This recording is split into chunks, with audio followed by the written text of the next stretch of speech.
En général, on dit qu'il vaut mieux prévenir que guérir.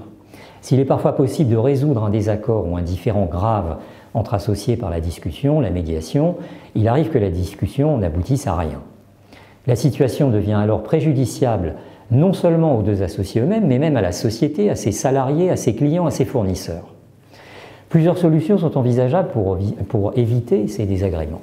Première solution, oui par l'égalité et non au blocage. C'est le mécanisme du 49-49 avec 2% confiés à un tiers, qui est censé être neutre.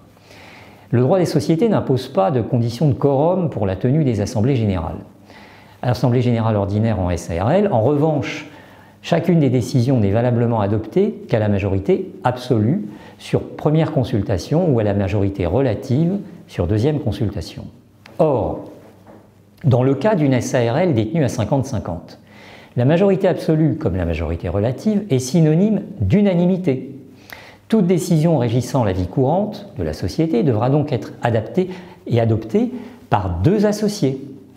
Et en pratique, pour éviter en cas de désaccord un blocage des décisions qui peut être très pénalisant, voire même fatal à l'entreprise, il est fortement conseillé d'intégrer au capital de la SARL un troisième associé de confiance qui pourra jouer le rôle d'arbitre.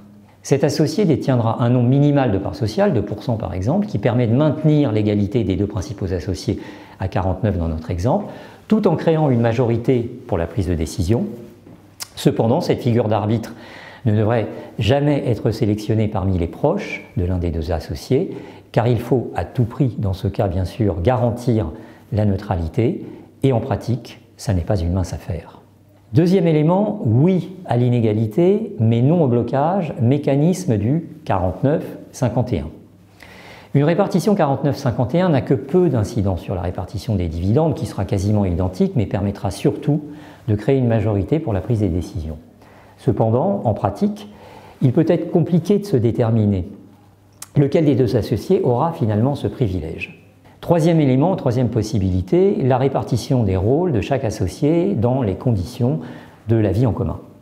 Le rôle de chaque associé devra alors être déterminé d'un point de vue d'abord opérationnel, sur la gestion de la société, et sur les prises de décisions ordinaires, ou bien sur les décisions dites extraordinaires, à savoir par exemple capitalistiques, sur la distribution des dividendes, sur la participation de chacun dans le capital de la société, prévoir, ou bien de façon structurelle, c'est-à-dire prévoir une clause de préemption ou une clause d'agrément en cas de cession des actions, ou encore prévoir l'inaliénabilité des actions des associés pendant une période déterminée, qui peut être de 3 ans, 5 ans ou autre.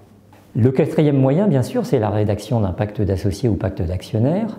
Contrairement au statut, ce document reste confidentiel, il n'a pas pour but d'être publié. Il est matérialisé par un écrit, il prévoit toutes les situations critiques ou les points de divergence qui sont alors à résoudre.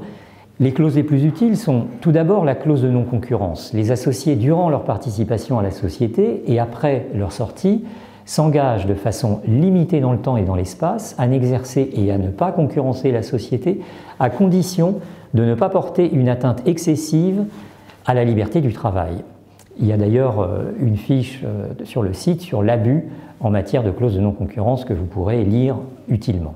Ensuite, il y a la clause d'exclusivité ou de loyauté qui impose aux associés dirigeants de consacrer l'ensemble ou tout ou partie de leur temps de travail à la société. Elle permet d'assurer un équilibre entre les apports en numéraire et les apports en temps de travail.